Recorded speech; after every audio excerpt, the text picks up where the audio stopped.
चलो, तो हम लोग अंसाल पेपर कर रहे थे भैया। क्वेश्चन नंबर 10 तक किए थे, बहुविकल्पी प्रश्न किए थे। तब हम लोग क्वेश्चन नंबर 11 देखते हैं। तो 11 आपको क्वेश्चन जो है स्क्रीन पे दिखाई दे रहा होगा। दिया है sine 27 degree upon cos 63 degree. कह रहा है इसका मान बता दो। तो आप लोग ट्रिग्नोमेट्री में पढ़े होंगे, किसी एक को चेंज कर दो, बस ख़त्म। इस साइन को आप लोग जानते हो, क्या लिख सकते हैं? साइन थीटा बराबर होता है कॉस 90 माइनस थीटा। एक को चेंज कर दो, इसको लिख दो सीधा भाई साइन, इसमें बताओ 27 90 माइनस। अब बताओ 90 में से कितना घटाएं कि 27 आ जाए? तो आप बोलोगे 63 घटा दीजिए बटे कॉस 63। तो साइन 90 माइनस थीटा क्या होता है भैया? यहाँ पे देखो कॉस थीटा बराबर होता है साइन 90 माइनस थीटा। तो साइन 90 माइनस थीटा क्या होता है? Cos theta. तो बताओ क्या हो जाएगा? साइन का कॉस थीटा की जगह 63 बटे कॉस 63। कॉस 63 से कॉस 63 कैंसिल हो जाएगा। इसका मान कितना आ जाएगा? 1। तो जो क्वेश्चन नंबर 11 था भैया, क्वेश्चन नंबर 11, उसका ऑप्शन नंबर पहला जो था 1 वही सही है। और 12 नंबर क्वेश्चन देखिए, 12 नंबर क्वेश्चन है कॉस ए बराबर √3/2। तो कह रहा है साइन 2a का मान बता दो। साइन 2a का मान देखो, तो साइन 2a का मान कैसे निकालोगे? ऑप्शन में दिया है देखो 1 0 1/2 √3/2। तो चाहे जैसे निकाल लेना आप बड़े आसानी से निकाल सकते हो। चलो अब ये बताओ, कॉस ए बराबर, कॉस में √3/2 कई डिग्री पे होता है? आप बोलोगे 30 डिग्री। इसको हम क्या लिख सकते हैं? 3/2 को कॉस 30। तो कॉस से कॉस कैंसिल हो जाएगा। ए का मान कितना आ गया? 30 डिग्री। यही ए का मान उठा करके इसमें रख दो, तो क्या हो जाएगा? साइन 2 × 30, तो साइन 60। और साइन 60 का मान कितना होता है? √3/2। तो यही तुम्हारा आंसर हो जाएगा। तो भैया ऑप्शन नंबर डी में दिया है √3/2। क्वेश्चन नंबर 13, क्वेश्चन नंबर 13 कह रहा 1 + tan² a, 1 + tan² a upon 1 + cot² a। कह रहा इसका मान क्या होगा? तो आप लोग जानते हो कि भाई 1 + cot² a बराबर क्या होता था? जब कॉस से भाग करते थे, साइन से भाग करते थे, तो क्या आता? कॉस बटे साइन कॉट, 1/sin कॉसेक। और टैन कब आता है?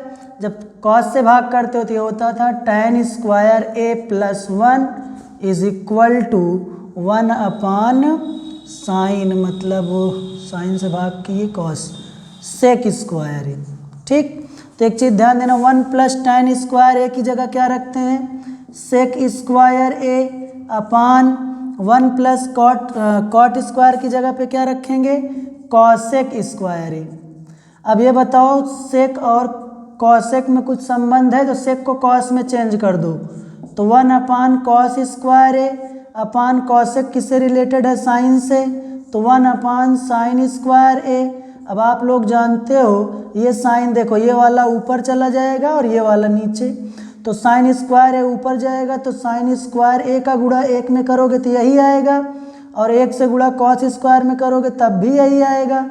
अब ये बताओ साइन बटे कास क्या होता है? tan² है, तो स्क्वायर लगा दो। तो जो क्वेश्चन नंबर 13 है उसका ऑप्शन नंबर कौन सा सही होगा? D option, tan² a। चलो अब हम लोग क्वेश्चन नंबर 14 देखते हैं। तो 14 नंबर क्वेश्चन क्या कह रहा है भैया? साइन 2a बराबर 2sin a।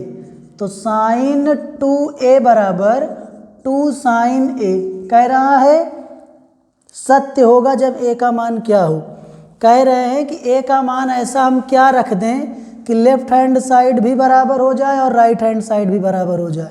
तो अब आप लोग बताओ ऑप्शन नंबर क्या है? 0, 30, 45, 60। अब इसका हम तुमको जुगाड़ बता दे रहे हैं। अगर मान लीजिए हम ऐसे बता दे रहे हैं, ऑप्शन हम चेक कर ले रहे हैं। ऑप्शन नंबर देखो हम 0 जान रहे हैं लेकिन 30 रख के चेक कर रहे हैं। ए का मान 30 रखो, देखो साइन 2 × 30 बराबर, यहाँ भी रख दो 2 साइन 30, साइन 60 हो जाएगा, इधर हो जाएगा 2 साइन 30 का मान चलो रख दो, तो 2 × साइन 30 का मान कितना होता है? तो आप लोग बोलोगे 1/2। साइन 60 का √3/2, ये 2 से 2 कैंसिल हो जाएगा। क्या 1 √3/2 के बराबर हो सकता है? तो आप बोलोगे नहीं, ये बराबर नहीं है। इसका मतलब ए का जो 30 मतलब ए का मान जो 30 रखेंगे तो लेफ्ट हैंड साइड और राइट हैंड साइड नहीं बराबर आ रहा है। तो ऐसा कौन सा मान संभव है जिससे दोनों साइड बराबर आ जाए? तो देखो हम क्या रख रहे हैं? 0। तो साइन 2 × ए का मान 0 रख दो, इधर भी 2 साइन ए का मान 0 रख दो। अब ये बताओ 2 से गुणा 0 में करोगे तो क्या आएगा? साइन 0 आ गया, इधर 2 × साइन 0 है। अब ये बताओ साइन 0 का मान 0, इधर बताओ साइन 0 का मान 0, 2 से मल्टीप्लाई करोगे तो कितना आ जाएगा? 0। इसका मतलब ये है कि लेफ्ट हैंड साइड और राइट हैंड साइड बराबर आ रहा है। ए के किस मान पर? तो ए का अगर मान हम 0 रख दें तो साइन 2a = 2 साइन a आएगा। चलो 14 के बाद हम 15 नंबर क्वेश्चन देख रहे हैं। 15 दिया है 22 सेंटीमीटर परिधि वाले एक वृत्त के चतुर्थांश का क्षेत्रफल होगा 22 सेंटीमीटर परिधि वाले एक वृत्त। तो भैया हम एक वृत्त बना ले रहे हैं, इसकी परिधि कितना दिया है? वृत्त की परिधि दिया है आपको 22 सेंटीमीटर। उसके बाद वृत्त के चतुर्थांश का क्षेत्रफल आपसे पूछ रहा है। चलो वृत्त की परिधि का सूत्र क्या होता है? तो आप बोलोगे 2πr = 22। पाई का मान रख दो 22/7 × r = 22। 22 से 22 कैंसिल आउट हो जाएगा। ये r और 2 का गुणा करोगे तो 2r/7। अगर ऐसे लिखना चाहो ऐसे लिख लो थोड़ा से, 2/r × 7 = 1। इधर 1 बचा, इसको इधर लेके आओ, पलट जाएगा तो r = 7/2। आपको r का मान मिल गया। कह रहा है वृत्त के एक चतुर्थांश का, इसको 4 बराबर भाग में बांट दो भैया। 4 बराबर भागों में बांटोगे। अब इसका क्षेत्रफल आपसे पूछ रहा है, तो बताओ इसका क्षेत्रफल कैसे निकालोगे? चाहो तो आप θ/360 × πr² फार्मूला पे लगा दो, तो सबसे अच्छा बेसिक तरीका है, इसको कोई रटने की ज़रूरत नहीं है। वृत्त का क्षेत्रफल होता क्या है बेटा? वृत्त का क्षेत्रफल तो आप लोग बोलोगे कि सर जी πr² होता है, लेकिन πr² हमसे टोटल क्षेत्रफल ना पूछ करके कह रहा है कि किसी एक चतुर्थांश का बता दो, मतलब 4 भाग में बांटो, किसी एक भाग का बता दो। तो ये बताओ इसमें कितने पार्ट हैं? 4। इसी को हम अगर 4 से डिवाइड कर दें तो एक जो चतुर्थांश का क्षेत्रफल आ जाएगा कि नहीं? तो आप लिखोगे चतुर्थांश का क्षेत्रफल, चतुर्थांश का क्षेत्रफल। चलो मान रख दो, पाई का मान आप जानते हो, रहने दो। ऑप्शन में पाई, अच्छा पाई का मान रखा है तो 22/7 गुणे r का मान कितना निकाले हो? 7/2। स्क्वायर है 2 बार लिख दो, /4। अब ये बताओ 7 से 7 कैंसिल हो जाएगा, तो यहाँ बचेगा क्या? 22 और 22 × 7/2 दूना 4, बटे में क्या बचा? 4 बटे 1 लिख सकते हैं कि नहीं? तो हम लोग इसको ऐसे लिख सकते हैं 22 × 7/4। अब ये वाला ऊपर चला जाएगा, 1 से मल्टीप्लाई करोगे तो कोई मतलब नहीं, और ये वाला इसके पास आ जाएगा।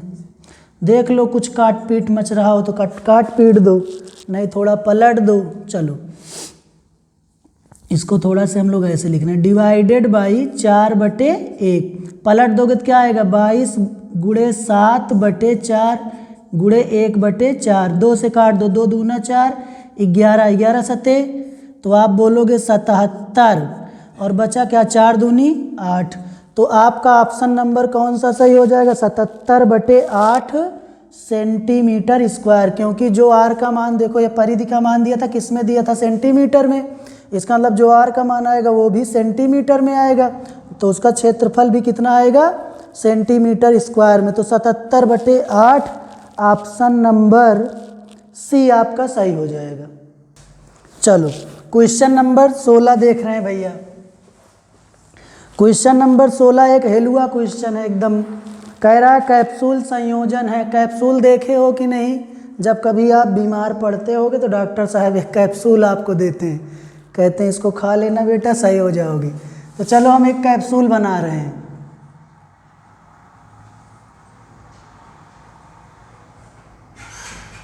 ठीक, एक कैप्सूल है। अब देखो कह रहा कैप्सूल संयोजन है, मतलब कैप्सूल बनाने में कौन सा मटेरियल लगता है वो नहीं पूछा। कैप्सूल मतलब दिखने में कैप्सूल है और इसमें क्या क्या मिला हुआ है, आकृति पूछ रहा है। तो पहला ऑप्शन है 2 शंकुओं का। क्या इसमें 2 शंकु हैं? तो आप कहोगे नहीं, पहला ऑप्शन गलत। दूसरा 1 बेलन एवं 2 अर्धगोलों का। अब एक चीज ध्यान देना,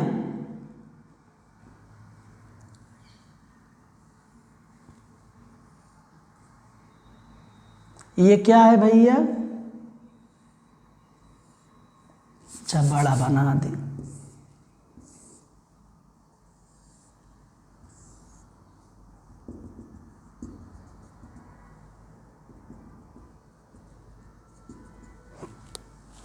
चलो यहाँ पे क्या लगा है? ऐसे अगर हम तुमको दिखाएं तो क्या हो गया? ये अर्धगोला हो गया, ये वाला भी आधा पार्ट अर्धगोला, और बीच वाला पार्ट क्या है? बेलन है।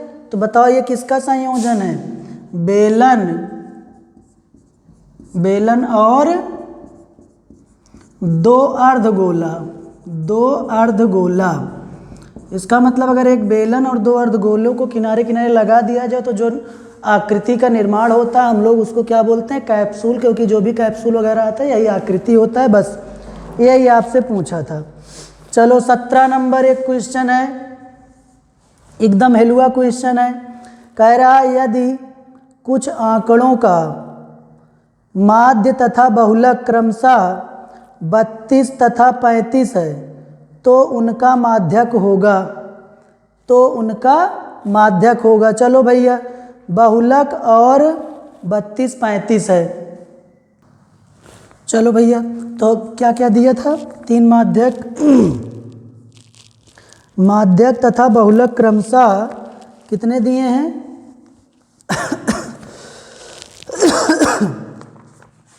देखो भैया, माध्य आपको दिया है 32 और बहुलक बराबर दिया है 35, तो माध्यक होगा। यदि कुछ आंकड़ों का माध्य तथा बहुलक क्रमशः 32 तथा 35 है तो उनका माध्यक होगा।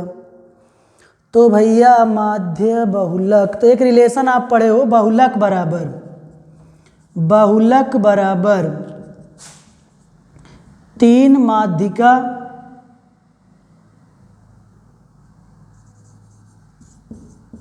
-2 गुणे माध्य, ऐसे। ठीक, इसी पे रख के चेक कर लो। हमसे क्या पूछा है?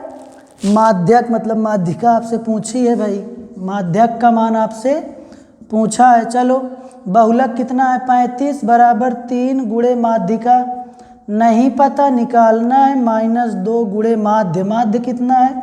32।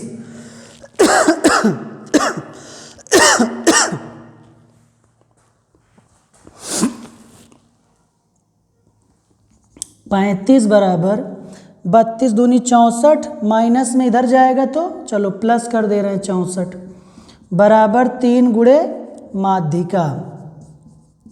भैया 64 और 35 जोड़ लो तो 4 5 4 9 6 3 9 5 4 9 6 3 9, हाँ 3 गुणे माध्यिका।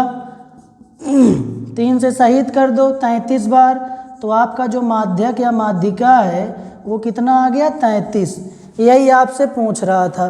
तो भैया ऑप्शन नंबर डी। एक चीज़ ध्यान देना, इस क्वेश्चन में कुछ है नहीं, सिर्फ ये फार्मूला चेक कर रहा है कि आपको याद है कि नहीं। तो बहुलक बराबर होता है 3 माध्यिका माइनस 2 गुणे माध्य। चलो भैया अब हम लोग चलते हैं क्वेश्चन नंबर 18। क्वेश्चन नंबर 18 क्या कह रहा है, निम्नलिखित बारंबारता सारणी का बहुलक वर्ग होगा।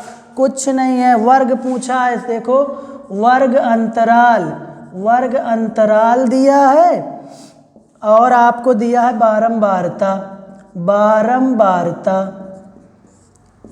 इसी में पूछा है आपसे बहुलक वर्ग। एकदम हिलुआ क्वेश्चन है, बिना देखे इसको लगा दो। 5 10 और 15 से 20 से 25। चलो भाई 0 से 5 8 7 18 8 7 18 19 6। बहुलक किसे कहते हैं, जिसकी बारंबारता सबसे अधिक हो, जो सबसे ज़्यादा बार हो। अब खुद देख लो बारंबारता किसकी अधिक है, 19। किसका है 19, देख लो 15 से 20 वाले का। तो जहाँ भी ऑप्शन 15 से 20 दिखे टिक मार दो। तो ऑप्शन नंबर बी, तो 18 का बी सही हो जाएगा। चलो 19 नंबर हम लोग देखते हैं। 19 नंबर क्या कह रहा है, 2 पासों को एक साथ उछालने पर दोनों पासों पर प्राप्त संख्याओं का योगफल 10 होने की प्रायिकता। चलो भैया एक पासा है इसमें, तो आप लोग जानते हो ना, पासे का मतलब होता है लूडो, ऐसे समझ लो। चलो भाई 2 लूडो है, 2 पासा है। इसको जब हम फेंकेंगे तो क्या क्या कंडीशन बनेगी। अब एक चीज़ ध्यान देना, बिना कंडीशन बनाए कुल परिणाम बनाए आप प्रोबेबिलिटी नहीं निकाल सकते। तो चलो अब ये बताओ, जब भी पासा फेंकते हो या लूडो खेलते हो तो क्या आएगा, या तो 1 आएगा, या तो 2 आएगा, या तो 3 आएगा, तो 4, या तो 5, या तो 6। उसी तरीके से इसमें भी नंबर रहते हैं। दोनों उछाला जाए तो क्या क्या परिणाम हो सकता है। तो चलो हम तुमको बता रहे हैं, थोड़ा से सोच के लिखना, बाकी इतना हमको लिखना जरूर नहीं। जैसे देखो पहला 1 हो सकता है, पहला 1 का मतलब है, हो सकता है कि पहला लूडो जब फेंका जाए तो उसमें 1 आए, दूसरे में भी 1 आ जाए, ये कंडीशन हो सकती है। फिर 1 आए दूसरे में 2 आ जाए, फिर 1 आए दूसरे में 3 आ जाए, फिर 1 आए दूसरे में 4 आ जाए, 1 आए फिर 5, फिर 1 आए 6। 7 तो आएगा नहीं, क्योंकि लूडो या पासे में 7 होता नहीं। हो सकता है पहले पे 1 आ जाए, दूसरे पे 2 आ जाए, दूसरे पे 3 आ जाए। 1 को फिक्स करेंगे, दूसरे को चेंज करते चलेंगे। ठीक, अब देखो इतना परिणाम लिखने की जरूरत नहीं, आप खुद सोचो। पहला 6, फिर 2 6 हैं, 6 केस हैं तो 6 छंग 36 परिणाम बनेंगे। तो हमको सबको नहीं लिखना है। जैसे देखो 3 कामा 1 हो गया, फिर ऐसे 4 कामा 1, 5 कामा 1 dot dot dot dot dot, यहाँ लिखेंगे 3 कामा 6, 4 कामा 6, फिर लिखेंगे 5 कामा 6, और यहाँ से अगर 6 कामा 1 से चालू करेंगे तो 6 कामा 6 तक जाएंगे। ठीक, तो कुल परिणाम कितने हो गए भैया, कुल परिणाम। चलो कुल परिणाम कह रहा है कि 36 परिणाम होंगे। अब जो केस बोले वही लगा दो। कह रहा दोनों पासों पर प्राप्त संख्याओं का योगफल 10। तो बताओ कौन कौन सी कंडीशन हो सकती है कि जिसको जोड़ें तो 10 आए। तो बता सकते हो आप लोग। अब इसी में से हमको खोजना पड़ेगा। देखो इसमें तो 2 वाले में होगा नहीं, 3 कामा 1 4 कामा 3 कामा 2 भी 5 हो जाएगा, 3 4 6 3 9, इसमें भी नहीं होगा। 4 कामा 1 4 कामा 2 4 4 5, एक केस ये बनेगा। तो देखो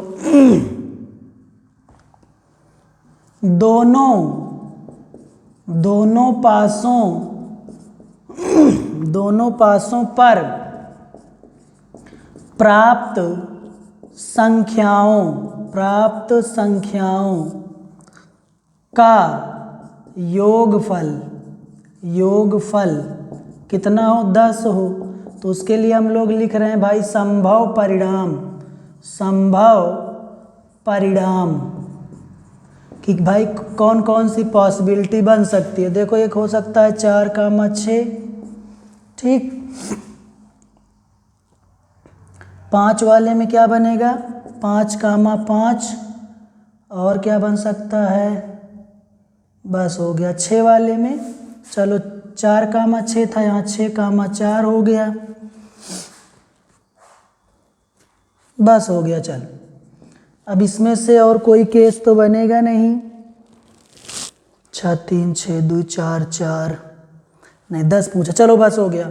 अब ये बताओ योगफल 10 आने की प्रायिकता, प्रोबेबिलिटी निकाल लो भाई। प्रायिकता अब इतना हिंदी नहीं लिख रहे हैं, समझ लेना कि हम प्रायिकता किसकी निकाल रहे हैं, दोनों संख्याओं पर 10 आने की प्रायिकता योगफल।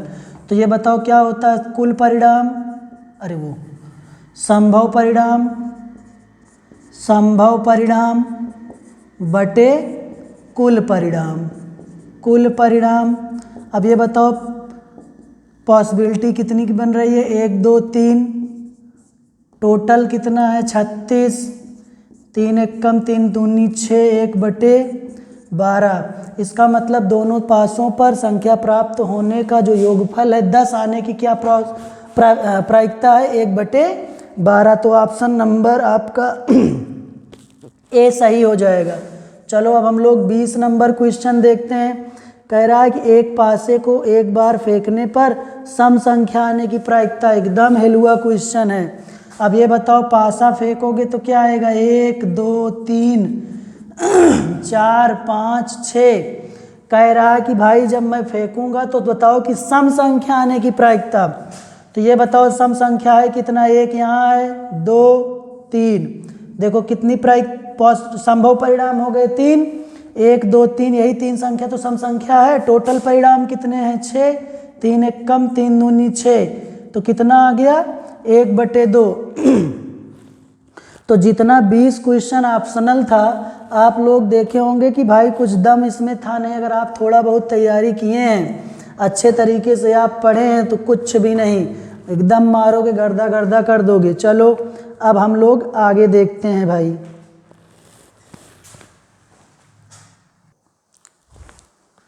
चलो भैया अब हम लोग ऑप्शनल कर चुके हैं 20। अब हम लोग सेक्शन बी करेंगे, खंड बा। देखो इसमें थोड़ा से अब आप कैलकुलेटिव क्वेश्चन आएंगे, हैं बहुत आसान आसान। पहला क्वेश्चन है, आपको स्क्रीन पे दिखाई दे रहा होगा, एक घन का आयतन 1331 सेंटीमीटर क्यूब है, इसकी प्रत्येक भुजा ज्ञात कीजिए। चलो तो क्या कह रहा है, एक घन है, घन है, एक घन है, क्यूब है भाई। और आप जानते हो घन किसे कहते हैं, जिसकी प्रत्येक भुजा बराबर हो ना। तो घन में क्या होता है, सारी भुजाएं बराबर होती हैं। तो कह रहा जो इसका आयतन है, चलो घन का आयतन, घन का आयतन कितना दिया है भैया, ये आपको दिया है 1331 सेंटीमीटर क्यूब। अब आप जानते हो कुछ नहीं, एकदम हिलुआ सवाल, घन का आयतन है क्या, होता क्या है ए क्यूब। ए क्यूब का मतलब है भुजा का क्यूब। तो बताओ 1331 ऐसे लिख दो। अब ये चेक करो कि भाई ये किसका क्यूब है, ऐसे इसको क्यूब को इधर भेज दो तो क्या लग जाता है, क्यूब रूट 1331। 1331 किसका है, तो आप जानते हो 11 का है, किसका है 11 का है। तो सेंटीमीटर में सेंटीमीटर। ये 2 नंबर का सवाल सोचो बिना कुछ किए, सिर्फ क्यूब आपसे पूछा ये किसका है, ऐसे सोचो, ठीक है। तो भैया ये आपका पहला क्वेश्चन हो गया। दूसरा क्वेश्चन खा नंबर है। कह रहा यदि द्विघात समीकरण x² + 3x - p = 0 का एक मूल 2 हो तो p का मान ज्ञात कीजिए। चलो भाई 3x + 3x - p = 0। तो कह रहा अगर इसका एक मूल p हो, मतलब 2 हो, तो p का मान, इसका मतलब x की वैल्यू दिया है 2 हो तो p का मान बता दो। कुछ नहीं है, x की जगह 2 रख दो। चलो 2 का स्क्वायर + 3 × 2 - p बराबर 0, 2 का स्क्वायर 4 प्लस 3 दूनी 6 माइनस p बराबर 0, 6 4 10 माइनस p इधर भेज दो प्लस हो गया, p का मान कितना आ गया, तो आप बोलोगे 10 आ गया। दूसरा क्वेश्चन हो गया। तीसरा गा नंबर देख लो। गा नंबर क्या कह रहा है भैया, यदि कॉस थीटा बराबर 15/17 हो तो साइन थीटा बता दो। सोचो ना, इसमें कुछ दम है ना कुछ बारूद है, ऐसे दग जाएगा। चलो कॉस थीटा बराबर होता क्या है, 15/17 दिया है आपको। बाकी आप लोग जानते हो कि भाई कॉस थीटा बराबर लाल बटे कक्का से क्या होता है, आधार बटे कर्ण लगा दो। बताओ आधार है कर्ण है, साइन थीटा बराबर क्या होता है, तो बोलोगे लंब बटे कर्ण। लंब हमारे पास है नहीं तो क्या करोगे, पाइथागोरस प्रमेय लगा दो।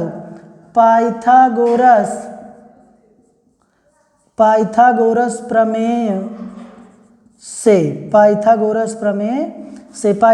प्रमेय लगा दो तो कर्ण का स्क्वायर बराबर आधार का स्क्वायर प्लस लंब। कर्ण का मान कितना है भैया, 17 है। 17 का स्क्वायर बराबर आधार कितना है, 15 का स्क्वायर प्लस लंब हमको निकालना है। 17 का स्क्वायर दुनिया जानती है 289।